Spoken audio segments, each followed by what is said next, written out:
I wanted my team to see, one, it's live. Like, you got the precision, the teamwork, the amazing habits, what level of preparation, and they do it every night, and on Saturdays they do it twice. And so their commitment to excellence every day. And so we learned a lot that night, and we had a hell of a time. And they even heard me sing because I could blend in with like the whole audience. You know, that was an amazing show where you have the whole audience standing and being one. How do you do that to make the performance and the audience one? I mean, but that's what happened for us that night. Well, it's so interesting because Berry Gordy, who was my idol growing up, so years later that I ended up working with him, he always said, the truth is a hit. And that was his whole description of anything. If you're authentic, if you're honest about the storytelling, you can involve people. And one of the moments you're talking about is Diana Ross makes everyone get up and sing and hold hands and all this. And as an audience member, I hate that. It's like, no, I'm not participating. I want to sit back. I don't want to look. And everyone said, I can't believe you're going to do this. But who does it? It's Diana Ross. How can you resist Diana Ross telling you to stand up? And I mean, you would see every kind of person holding hands with each other, singing. And I thought, watching that, the many nights that I saw that, I couldn't believe I pulled it off. You know what? Why don't we take that show to Congress? See if we would try. Just hold hands together. Oh my Well, God. you and I had a great conversation about Broadway, about doing musicals, directing a musical and coaching basketball. Like what was, because one time I remember us saying, what is your worst night?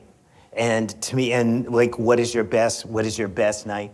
And the different things and how we inspire them to do the work that they do, because once the lights go up on Broadway, there's nothing I can do about it. Right. You know, I just sit back. A lot of times I don't even watch because I can't control it. Right. And so how do we, and I think it's just very similar what we do and how we inspire them. So the fact that when he came to see Motown on Broadway, because everyone was calling me, going, oh my God, Coach K is that, you know, and the ones that didn't know, who were the real Broadway types, who, I said, he's Harold Prince of basketball, like trying to explain what that meant. But the cast they couldn't believe that you had brought them, and then they understood, because I talked to them about that. Yeah. Well, one last thing. My guys can't run an out-of-bounds play. And I told them, they put on a 2-hour thing where everything, come on, man. Yeah. Come on. Yes. So there were a few threads there. Let's just pull on those, right? One, what we heard is the level of prep, because you can't always anticipate everything in the future, and you can be anxious. So it's a confidence in the prep that happens way beforehand. And then two, what you said is you just get everyone prepared, scenarializing, and then it's out of your hands when they're up on that stage. General Donahue, that sounds an awful lot like what you do, preparing them and preparing the students, the next generation, because once they're out there, it's a matter of life and death, and you have no control, but you have the control now. There's a theme in your speeches in what we talked about, which is getting to know your people. They won't care what you know until they know that you care. Can you tell us about how you infuse people into that process, put people first, so that they are prepared when they're beyond your control? Yeah, absolutely. Is this on? I think it's on. Yeah. Well, so first of all, thanks so much for being here. When Ann first approached me, I did not know you were going to be here because I might not have said yes. So I just wanted to say that, right? I have this picture in my office that says, thanks for being on our team that you signed, and you said, thanks for following your heart. And so I think as I look back in time throughout my Army career, almost 29 years having served in our Army, I look back and think it's the people, it's the relationships, and it's being a good ancestor. I think the people piece is, when I first came to Duke, I struggled with this military culture of mission first.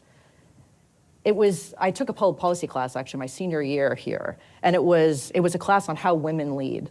And I think it was about caring for those in your charge versus being in charge. But it took a lot of really hard lessons as a young lieutenant, as a junior captain, to realize truly what that meant. I always remind myself of a young soldier that I had in Germany when I was a lieutenant, who lost her son.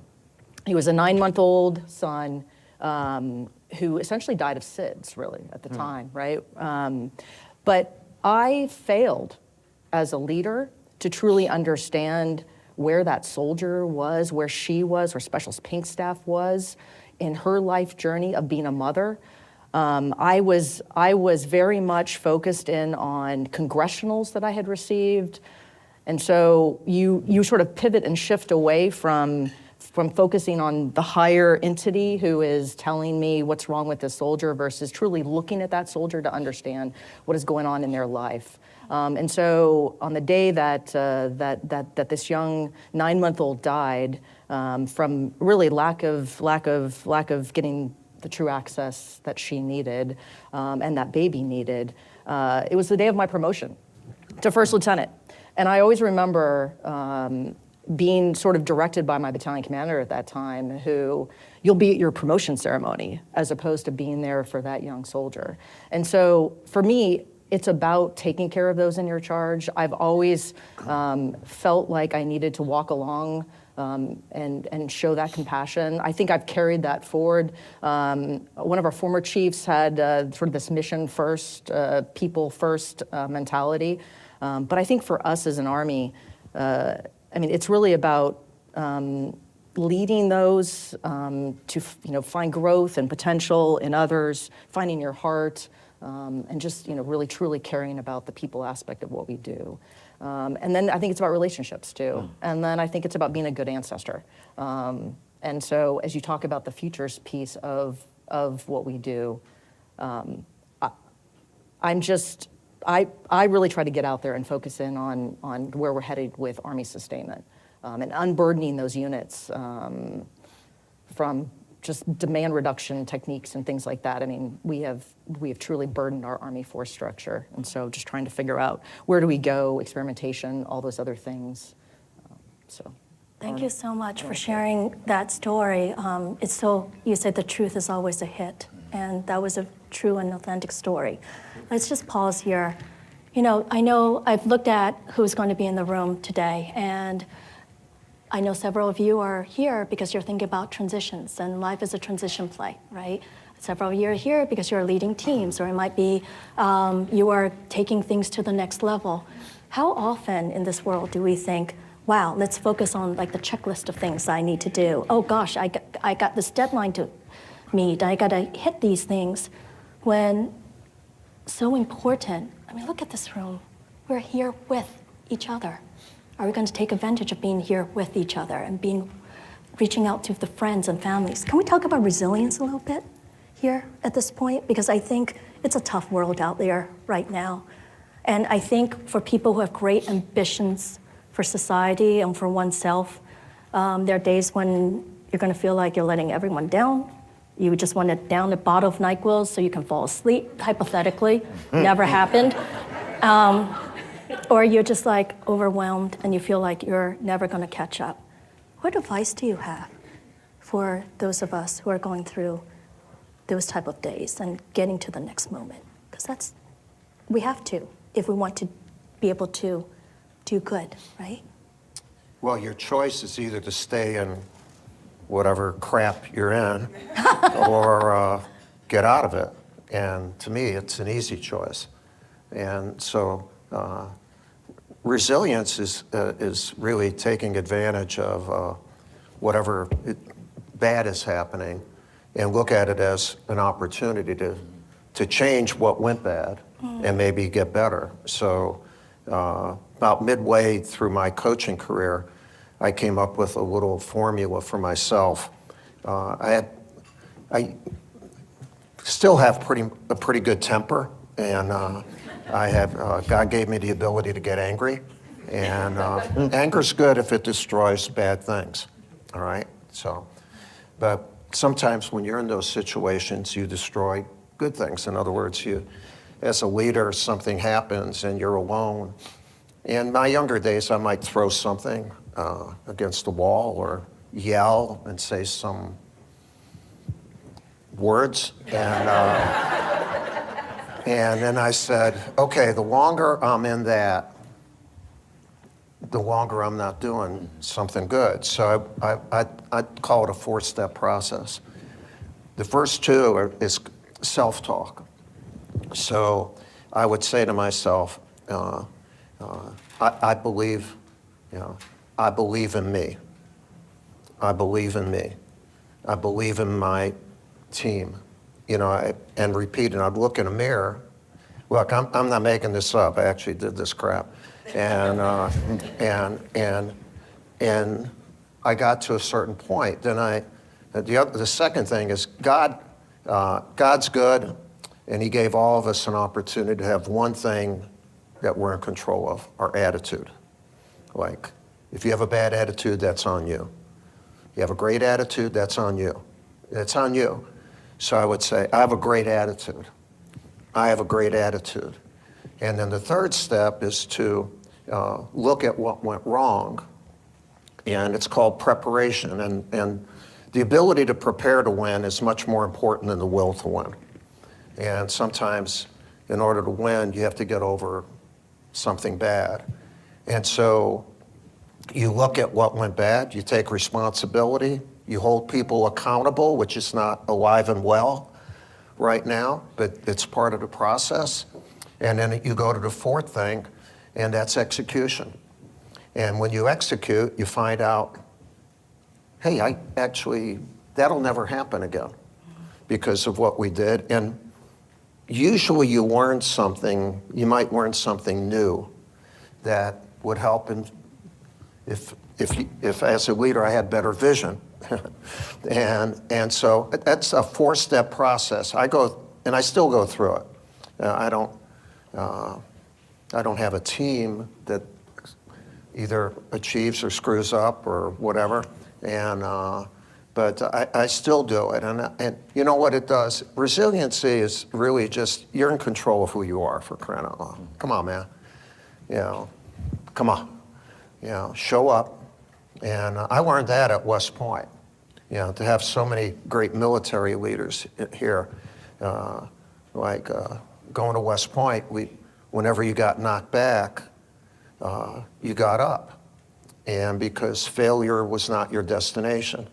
But when you got up, sometimes you got to figure, I can't do this alone. And it taught me, I better get a few of my buddies to make sure that, and you learn teamwork, because that's, I think we can say that resiliency is too hard.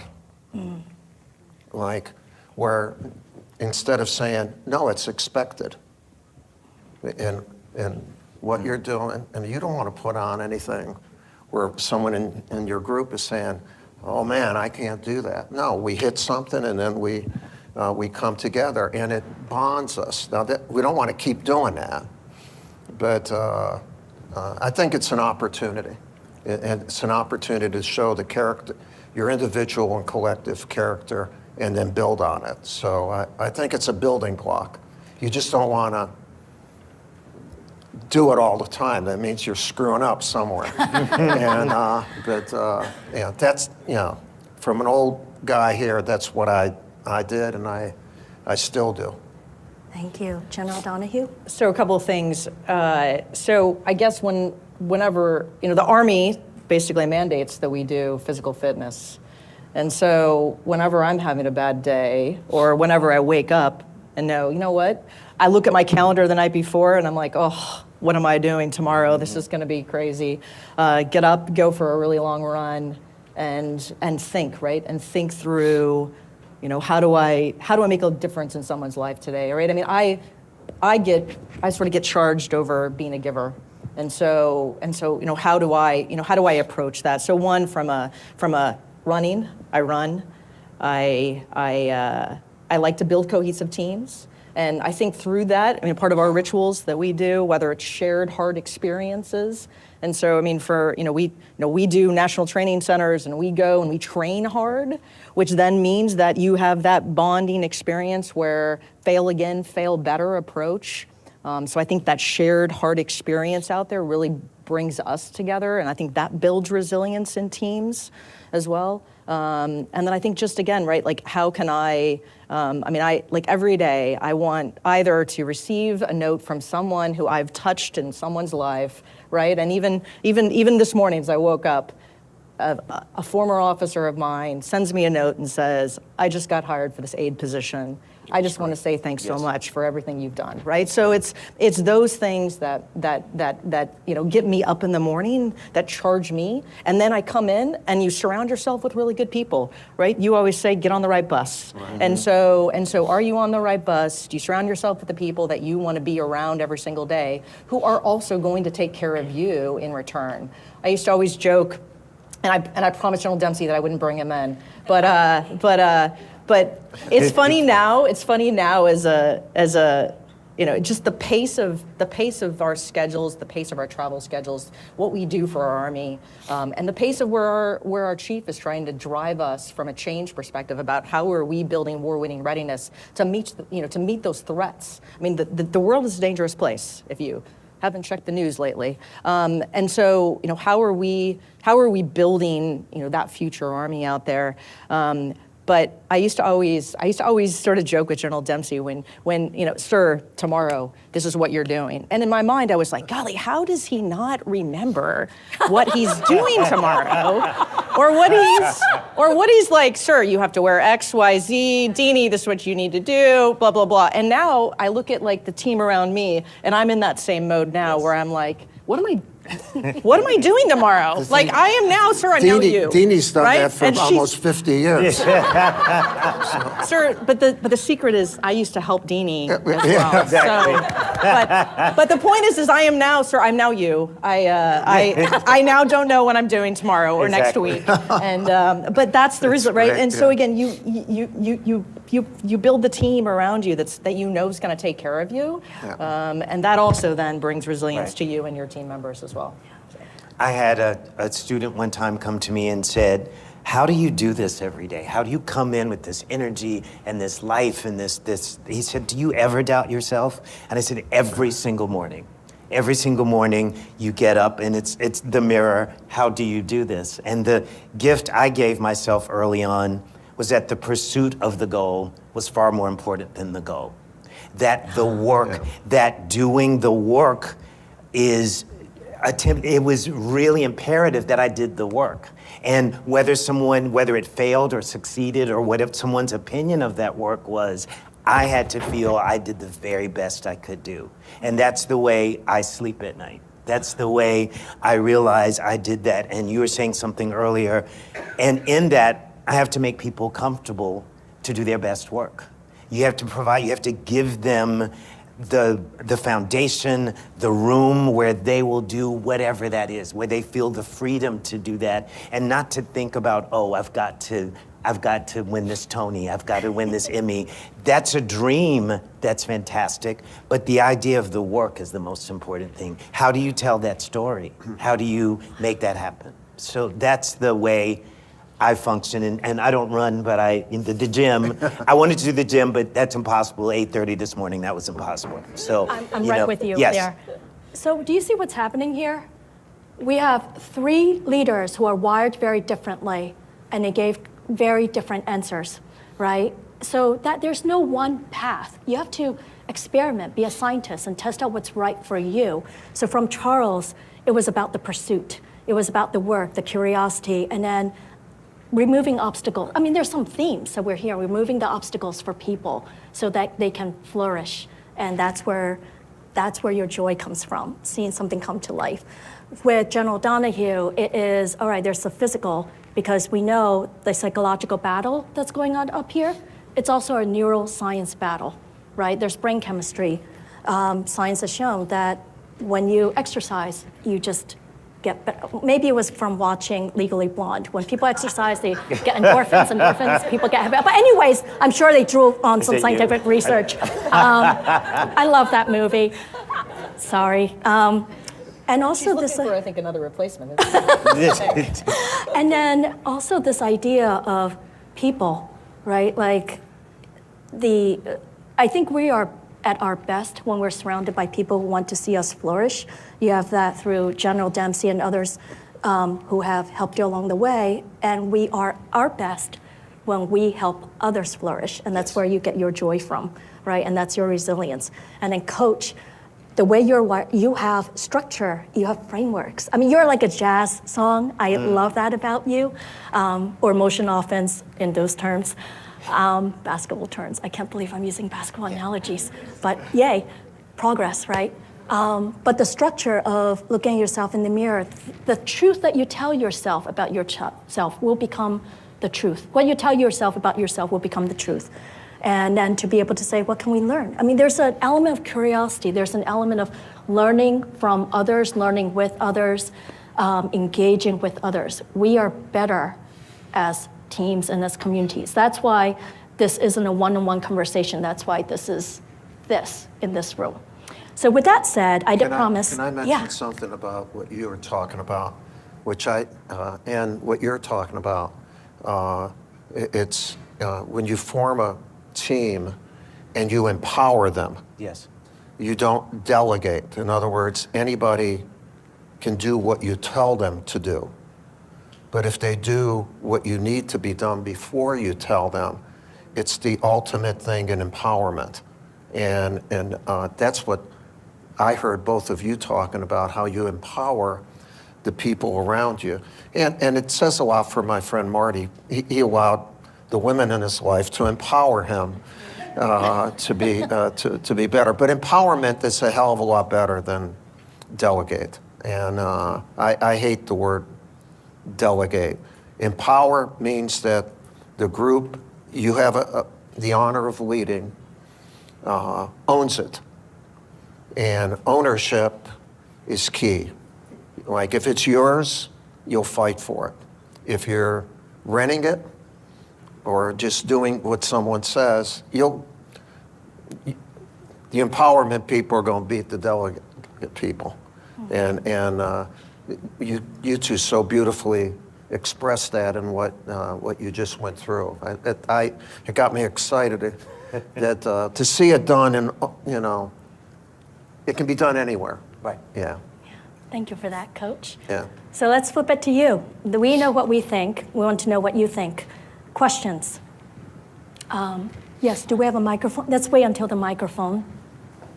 And if you can say your name, your class year, and then your question, or it can be a takeaway, like, whoa, I hadn't thought about that before, but because that's useful insights too. Thank you all very much. This is super informative. I'm Lauren Bykoff, class of 2006. And my question for the three of you is how you deal with pressure. Like, Coach K, sometimes the wins happen and then less than 48 hours later you're playing again. How do you keep your teams focused on, like, not just being giddy over a win, but knowing that in some cases, it's whether it's the USA, it's win or go home, and certainly in the Final Four, same thing, win or go home. So how do you keep people motivated moving forward with wins? And same thing with all of you, Charles, like kind of nitpicking performances, the good stuff and the bad stuff, knowing that in hours later they could be going, the troop could be going back on stage. So I'm just curious how you guys all think about that. Go ahead. The first thing I just thought of was we were doing, the Motown tour was, I think, in Washington, and I forgot now which school it was, but someone had killed all these students in a school. And the audience came in, and that's the thing about theater. The audience came in bearing that on their shoulders. Like, they came to see this show, they bought these tickets, they were going to come to the show and enjoy that, but it was a darkness in this theater, and the company felt it even before they went out on stage. And I happened to be there, and we just talked about how necessary it was that they found the way to take their darkness and to bring light to them. that that was their duty as artists, I call it, that we as artists can help heal.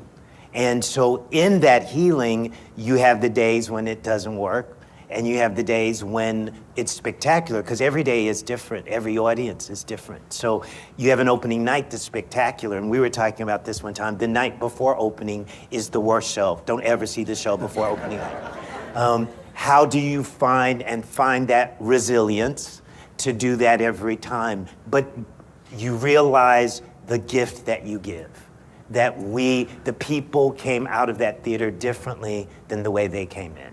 And I think that's, again, with both of us, with all of us, what we do, how to shift that, and you shift that with that power within, that this is what I'm doing. This is how, and especially, as I said, as artists, we have to heal. That is my major mission, that healing happens through music, through art, through all of that. And so to use that, and especially when you're down, because some of the great performances are when someone has a loss or something is down. Because you go to a deeper place. So each time, the other aspect of that is that it's a surprise, and that you have to be willing to have surprises take over and just let that happen, no matter what that is. You've had a lot of surprises, like what that does, and to be willing to lean into the surprise as opposed to running away from it. Yeah, for me, one, it's preparation. Like, you prepare your team for big moments. And sometimes in a practice, you introduce adversity or failure so that it's not the first time, when it happens in a game or from a game. But I'm a big believer, and my teams are big believers in a concept we call next play. That no matter what's just happened, like if you're a car, you wouldn't have a rear view mirror. Like, you can't look back. You take what you learned and move forward to make the next play better. And our sport is a next play sport. It's continuous. There's no 30 seconds in between plays. Even if you have a pitch count, a pitch clock, there's time. In our game, you go from offense, defense, offense. And so it favors the continuous thinker. And the next play concept favors winners, winners that can sustain it. And by the way, Kobe Bryant said it the best, that pressure's an opportunity. Like, it's why I play. Like, he wanted, and really good teams and players want to be in that moment. And they're willing to accept the result of the moment. They don't anticipate failure. They anticipate success, but they're able to handle either one in the pursuit of the next moment. And it doesn't stop, it's continuous. So one basketball analogy really quick. So Jay Billis, I always used to use this with younger soldiers who get in trouble. A setback is just a setup for a comeback. Yeah. And so that to me was always sort of, how do you inspire them? But I think what motivates from a military army perspective is losing soldiers, right? Yeah. For us, right? Losing a teammate and rendering that final salute to that teammate. And so what can we do different to prevent loss on the battlefield? What from a pressure perspective, every day I wake up and I see what's happening in the world. I see what's happening in Ukraine, in Russia. I always get an unclassed feed that tells me what the Ukrainians are doing to Russian logistics. And I think back, we can't be like the Russians and culminate on the march to Kyiv, right, from a logistics perspective. And so how can we think differently about what does that future battlefield look like, and how I can enable to make sure that the warfighter is going to be successful? And so just from a pressure perspective, that's how, I put in, I can't lose soldiers. I have to protect the warfighter. I have to protect our Army warfighters that are sustainers as well. and thinking differently about what that future battlefield. So that's what keeps me going every single day, is how do I drive change faster, quicker to meet, I mean, just the pace of technology and how technology is changing from a commercial perspective. And then I put that, and you overlay that on our bureaucratic acquisition processes in the United States military. And you think about, all right, how can I drive change inside of that, inside that domain through the relationships that I've built? There's something here that's also about being in the moment. That's the theme I heard through all three. And part being in the moment is actually accepting the emotions. I mean, we tend to dismiss emotions, but emotions actually are powerful because they drive behavior. So what are the emotions? And just connectivity with the people around us. All right, next question. Hi, is this on? Yes. Okay. First of all, thank you all so much. As the parent of a 34-year-old, a 30-year-old, a 26-year-old, the lessons you guys all teach, the kids are watching. They're not just listening, they're watching. And the way you lead and the way you handle yourselves and commitment to personal growth is really what they need more than anything else. So thank you for that. My question really is, between all of these lines, you clearly all hold yourselves to really high standards in terms of personal growth, in terms of being honest with yourself. You have the million to-dos and the busy schedules, but you also have kind of the goals you set for yourself and how, not just wins, the goals you set for yourself and what you expect of yourselves.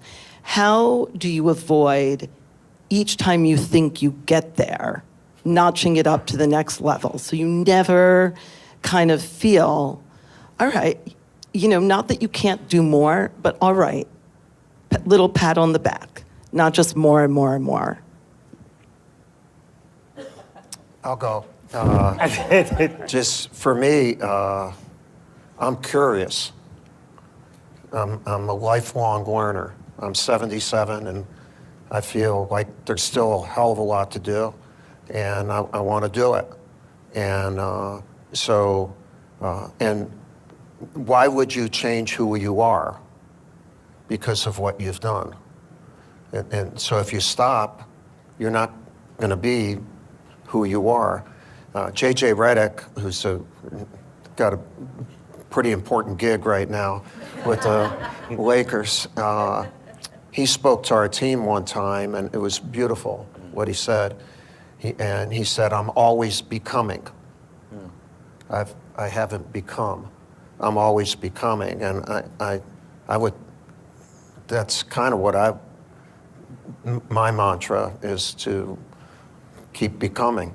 Otherwise, that's it, buddy. And I don't want to be that's it, buddy. Lifelong learning, continuing to build networks, continuing to expand. I always have a current boss who's he's still serving today. And he used to always say to me, "Michelle, what do you want to do when you grow up?" Sir, I don't want to answer that question, right? Because I want to part of me wants to live in the moment and do the best job I possibly can in the moment and not worry about that next step, that next promotion, that next job. But again, how do you make a difference in the people, in the lives of those you lead today? Because if you're on the right bus with the right people, that's all going to work out, and not worrying about again, that next job, that next step. So that's kind of what I focus on. I feel staying open. People, especially in my industry, they like to put you in a box of what you do. And it's like, they say, do you write or direct? And I say, yes. Do you work in television, film, theater? Yes. And I realize that people want to put you in a box because then they know how to ignore you.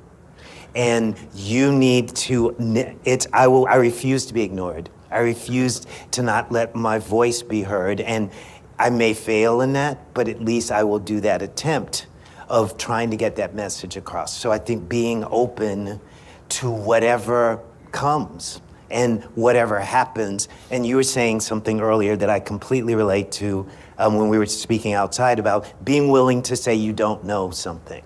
is a great gift. Is that I don't know. I will figure out how to make it happen, but I don't know. And that's to always be willing to. That's the lifelong learning. Right. I don't know.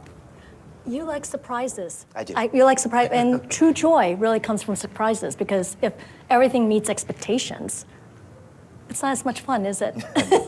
All right, next question. In the back over there. And then I'll go to you, and then to Derek. Hi, I'm and then here. on? Yeah. Louise Knoll, I work in the chemical industry, but I'm interested in your vision. How do you impart that vision, get it out of your head, structured somehow, and then get it to your teams or get it to the naysayers? Because I see a lot of naysayers out there some days, and trying to push that forward, I'm always curious about. All right, I'll go. I guess vision. Well, so it's interesting. You're the one who has to have the well, He and I are retired, so. that's right. Your vision is the most important. Well, it's interesting. I had this awesome opportunity last year to serve on our transition team for our Chief of Staff of the Army, and it was interesting to watch, to help him really develop the vision for where he wants to take the Army for his next 4 years, but really then again the next decade and a half, to continue to ensure that we keep that competitive edge, and some of the things that we did together.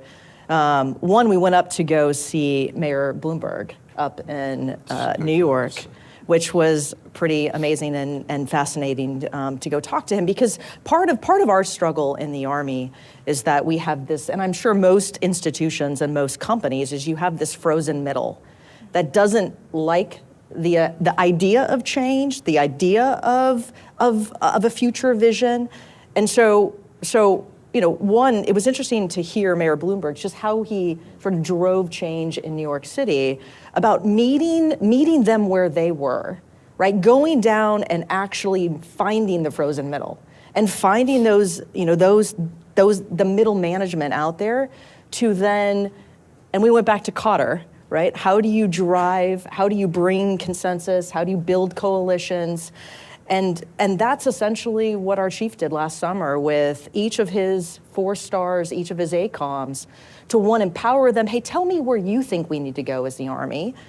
Feedback back, we would iterate on it, feedback to them. They would, sort of this back and forth process to where it was a collaboration and buy-in, right? I mean, I think this is where, he knew where he wanted to go, but how do you bring along everyone with you so that you can now, and then he also used the Gabaro model, if you're familiar with that. And so essentially, it's a model of drive rapid change, let it sort of take hold. I always joke with him now when I see him, sir, you were supposed to let the change come down a bit, and then you drive rapidly back up again. And he didn't really give us much of that dip. And I know General Donahue back here would probably also agree with that. But I think it's about building coalitions, bringing along those that might not see your vision, and ensuring that they understand the why behind where you're trying to go.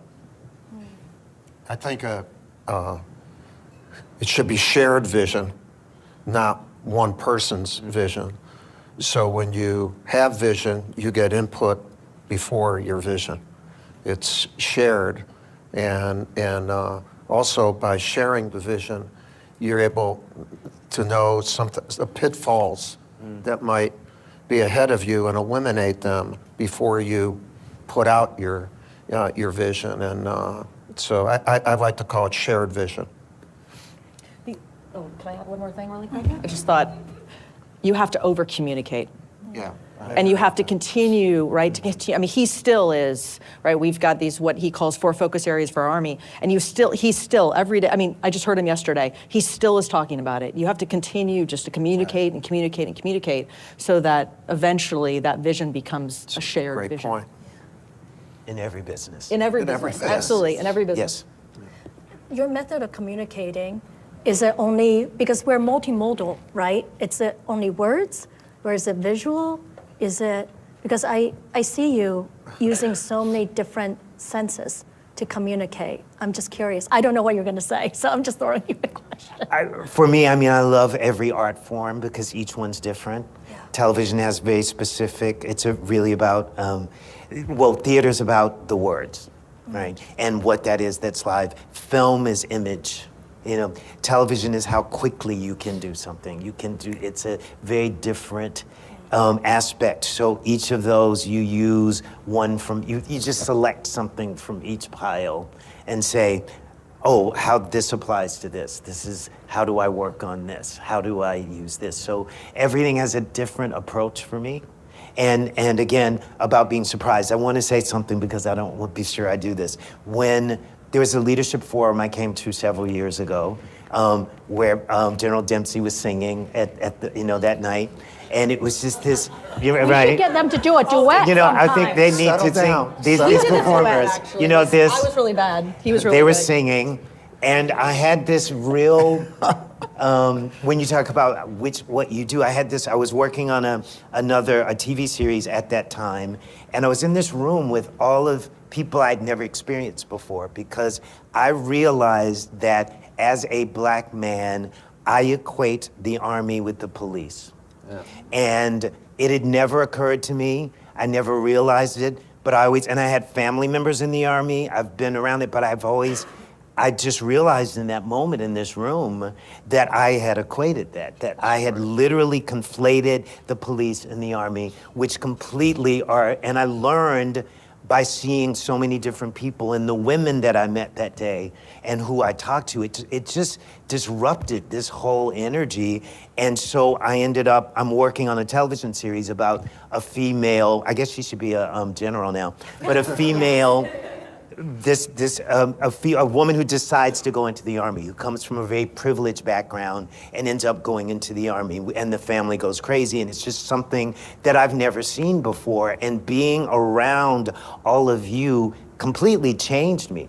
It changed my perspective. It changed this image I had, of where I usually pull my information from, that you're saying where that comes from. This was not a place I knew, and you all changed me completely. And that was amazing. And it's been, and everyone loves what this show is, what we're working on. Let me double emphasize on, because that there's one of your superpowers is your curiosity and the willingness to say, hey, maybe my assumption or belief might be wrong. How often when we're engaging with those around us, are you digging into your assumptions because that might narrow things? Or are you saying, maybe I could be wrong about something. Let me get at the truth. Let me check. And you all, Okay. that she's here, that I told her she has to be a consultant, and you are my witnesses that she has already said that she's, and then you'll end up, and then we can put both of them on the show. How's that? Okay. That's great. All right, we have a question from here. Hello, Alexandra Miller Clark, Duke 94. So it's an observation, and it's directly related to what you just said. And I just want to share some beautiful psychology research. What it is, and Charles, the three of you made me think of it. They were studying all the religions of the world, including Athenian philosophy, to see what is it that they have in common in terms of psychology language. And they came up with 24 character strengths. Then they came up with a valid and reliable test to test these character strengths. Then they gave it to over 1 million people. Then they did something called a factor analysis to see what can this be whittled down to. And it was whittled down to kindness, that's obvious, right? Love, self-control, and the surprise is inquisitiveness. That's one of the 3 great virtues. And inquisitiveness is curiosity, your surprises, love of new learning, zest for life, and bravery. So I just wanted to share that I'm seeing that up here, and it's very nice to see. Thank you so much. I think, Derek, you're next. I'm still working on it. By the way, vice versa, they're buddies. All right, Derek, I think you're next, and then we have a question over here. Yeah. It's a good voice. I know. You could use it. Exactly. First, as comment, I want to first of all thank San Yan for this program. Yes. Well, it's Jen. Amazing Jen program. Jen Haber. And for her leadership in working with Coach for building up the Kohl Center over all these years, that has created this and so many great programs. So thank you very much. That's number one. And the entire team, of course, of course. Number two is the message. Coach K, you were talking about becoming and what JJ said. Your hometown Chicago Bears just drafted the number 1 pick. Kevin Warren, the president, says that if Bob Myers can go to Washington and help them, he's open to having you come help your hometown Chicago Bears. So I'm just pass it on the message. We should get rid of 1-yard pass patterns. All right. Just pass along the message. The question, and primarily focused to Coach, but could be to everyone. When I look at leadership, and I was having this conversation recently with one of your former teammates, Grant Hill. We were talking about USA Basketball. We were talking about his journey this summer and working with the young men. You have had success going back to the beginning of your coaching career here at Duke early on, championships in 91, 92, all the way across decades and up into your recent retirement. Most people that in either coaching positions or other leadership positions have a stretch. There's a period where they may have the opportunity to have a lot of success, but we don't see that over decades, over multiple decades. Working with kids from the 80s and 90s, again, the 2000s, and then up until recently. How do you lead across generations with different types of pupils, if you will? And then secondarily, you're working USA Basketball as well with a different age group, which is dramatically different from the teenagers and a lot of other dynamics, including them being multi-millionaires as well. How do you manage across those different types of groups for success? Well, it's exciting, first of all. And to me, one of the, I call it 3 A's of leadership, agility, adaptability, and accountability. And you have to adapt. And you have to adapt, especially, you don't adapt the values that are inherent in your organization and you teach.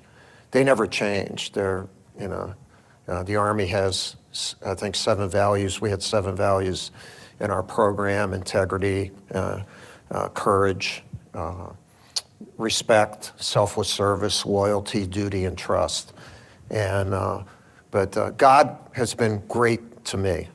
I mean, I've coached great teams and great people, but he messed me up in one area.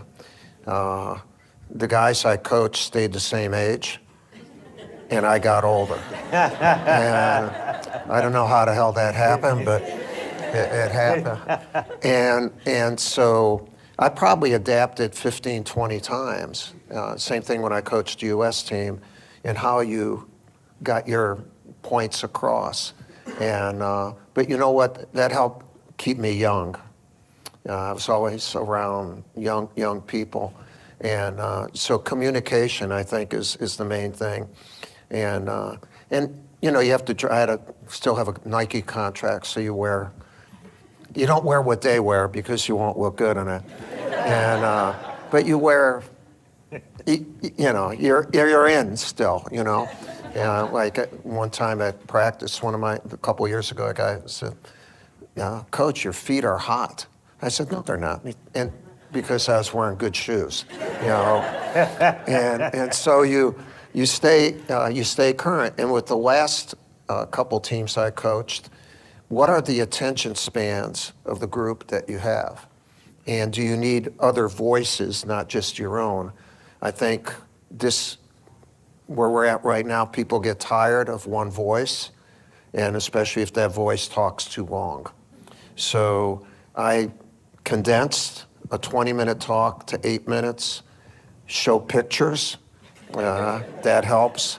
Or like John Shires, the head coach, has done a great job. He is my associate. I'd say, John, why don't you start? Why don't you speak to this?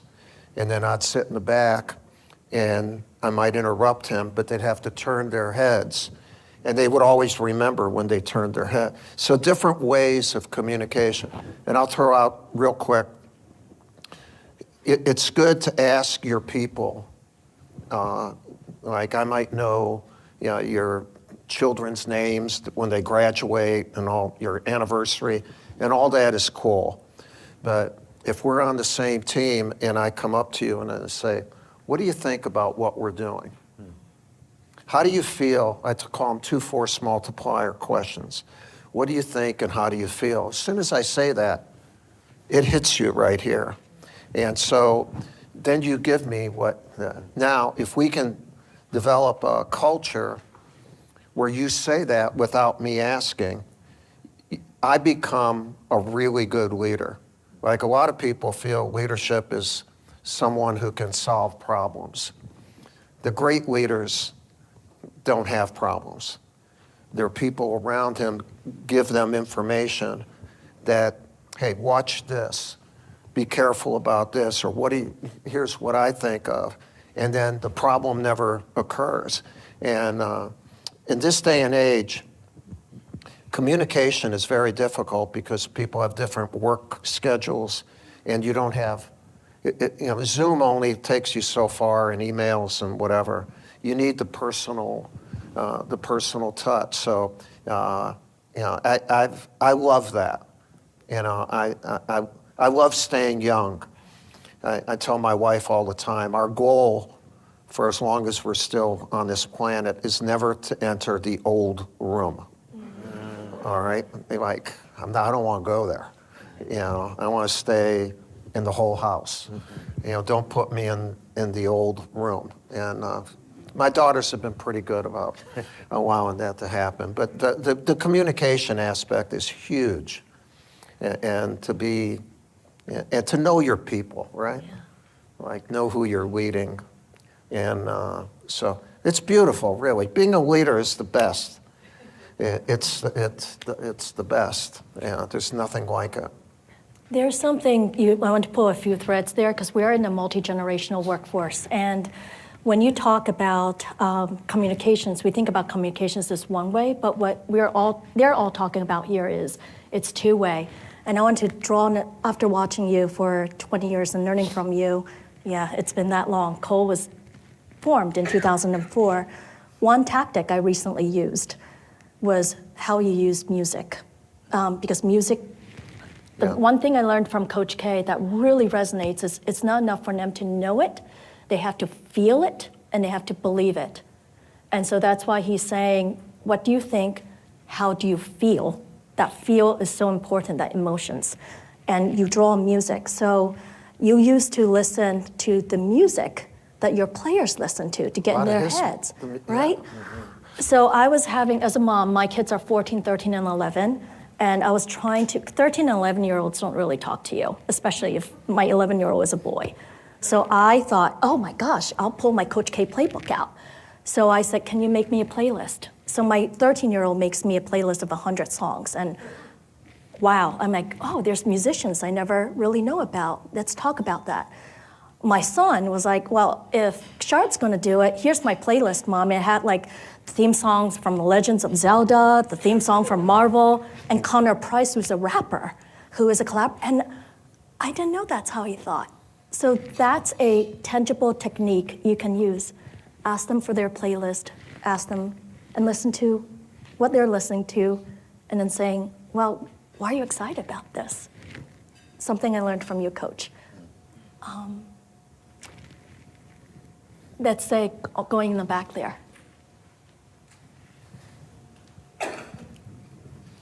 Thanks for this. This is a real treat, and thank you all for your leadership and fantastic ideas. I'm Oren Cohen, School of Medicine class of 100 years ago or so. And so I love what you said, Coach, about preparing to win, more important than the will to win. And it occurs to me that in all your fields, rehearsal, preparation is so key to get the fundamentals, and yet to win or to amaze or to sparkle, there's a how do you empower a Grant Hill to innovate in the moment and be spectacular, but not have everyone try to do that, because then it all falls apart.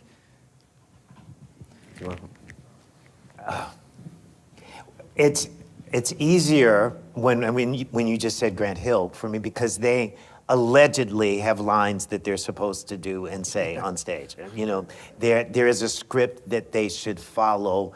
Things will shift that script, but the rehearsal process is imperative. And I think just to go to that is that you find the joy in rehearsing, that you find the joy of what that will lead to, and that joy enables each person to play their part.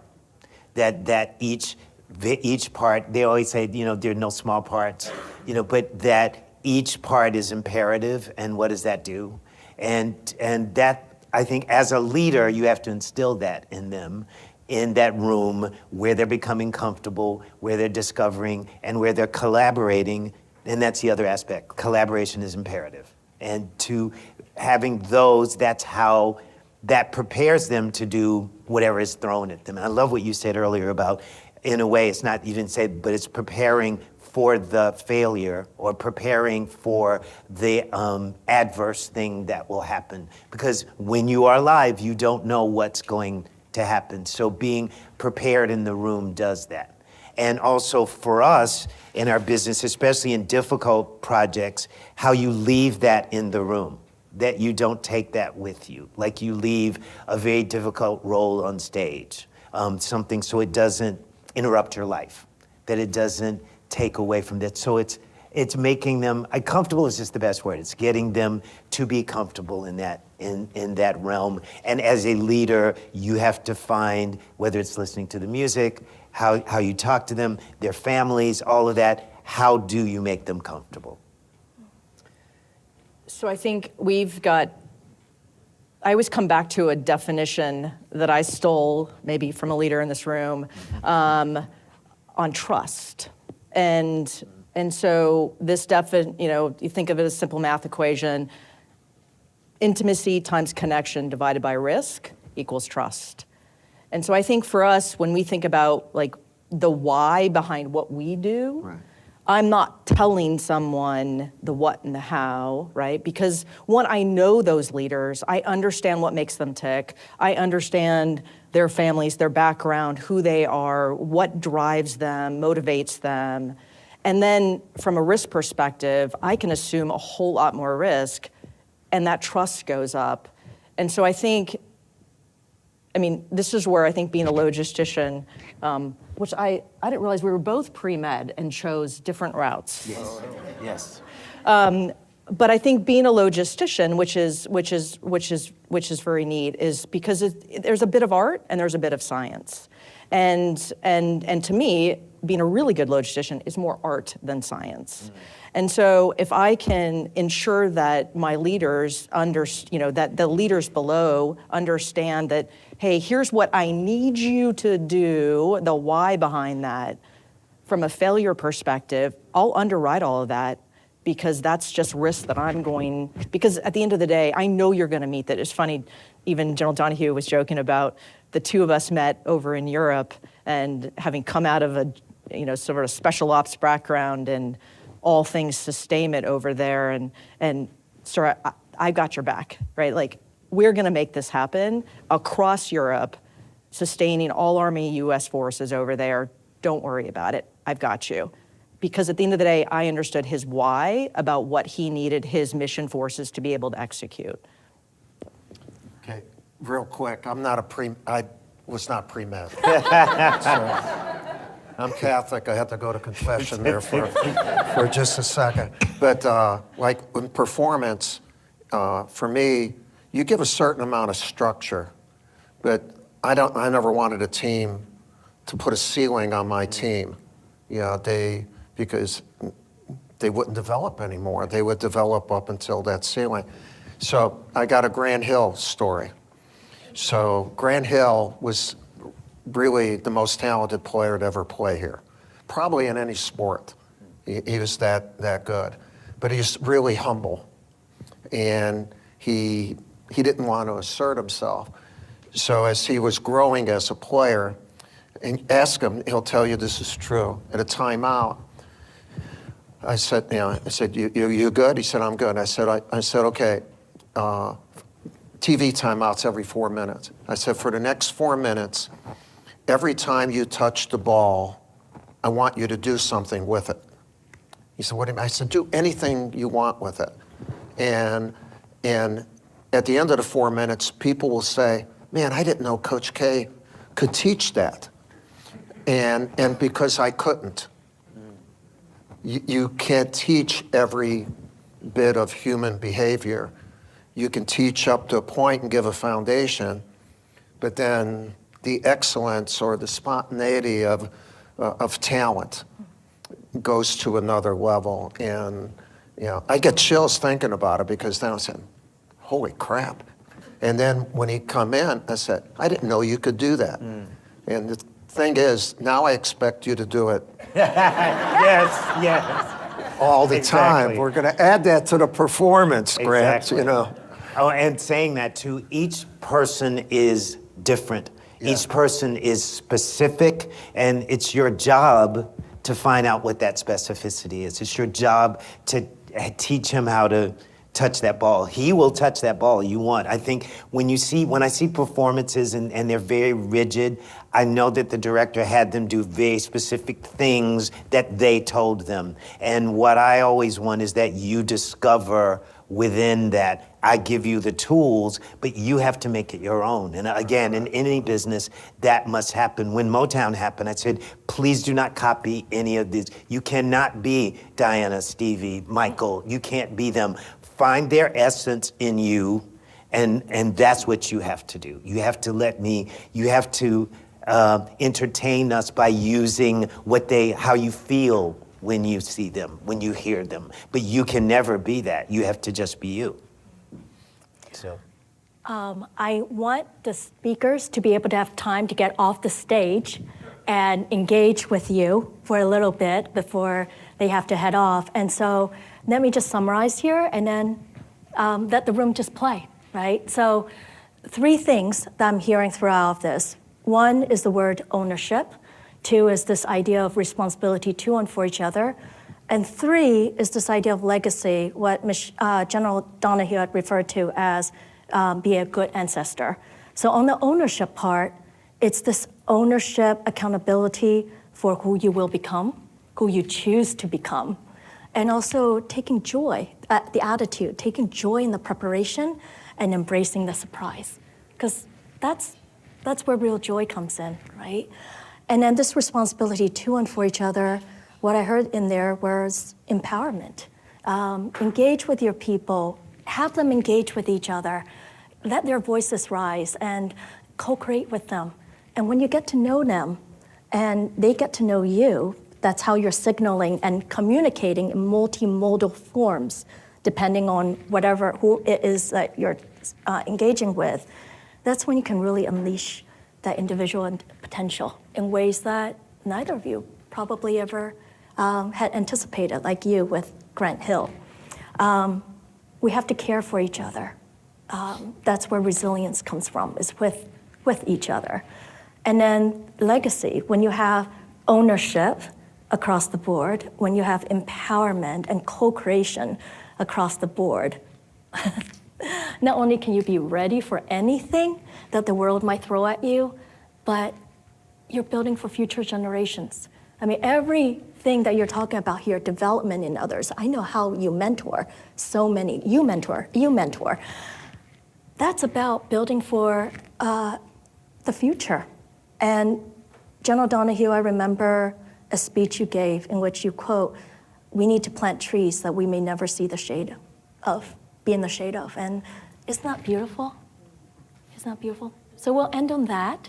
And I wanted just one quick thing. Yes. On behalf of, and we haven't discussed this, but the general and I, Coach K, you're such an inspiration to us, and what you did for Duke, and those of us who came through that, to be so proud of that, to be a Carolinian, because I'm actually from South Carolina, so I'm both. I'm by state. And so, and when things would happen that were so negative in our states, you know, there was always such joy and such positivity that came from what you gave all of us. So to be able to say that in front of this room, I think from both of us, it means so much. Thank you. You know? And just to amplify that, I always, and back in 1992, I was living in Venezuela, and Hugo Chavez threw his first coup attempt. And my dad said, "You have to get out of here, and you must go back up to Northern Virginia and live with a family friend." And I remember watching the 1992 basketball game, the infamous Grant Hill Christian Laettner pass. And I was between this Notre Dame Duke Air Force Academy, and my dad was Air Force. And I knew had I stayed in Venezuela, I probably would have been this Air Force Academy draw. And so, well, no, but so I always look back and like that game for me, it was like, I'm going to Duke. And then literally some odd, I don't even know however many years later, 15 years later, and I find myself in a room up in Crystal City at an interview with the Dempseys. And it was after, and I forget what game it was, the night before. And I came in and I was all stressed out. I'm a major trying to go meet with a 4-star. Like, oh my goodness, this is a big deal. And we sat there and all we talked about was Duke basketball. And I remember thinking, and then later they were like, "You were good. We only hire West Pointers, Duke grads, and Notre Dame alums." And so I knew I had an in, and I wouldn't be sitting here today had I not watched the 1992 game, been hired by General Dempsey, and lived in a leadership laboratory watching him serve our nation as the chairman and as the chief of staff of our Army, and then as chairman, and then taking a lot of those lessons on and just working with lots of leaders. So I just want to say thank you as well. Well, now the shot takes on a whole another level of importance that I didn't realize. That's right. well, can we give a warm round of applause to our three leaders here? Thank you. Thanks. Thank you.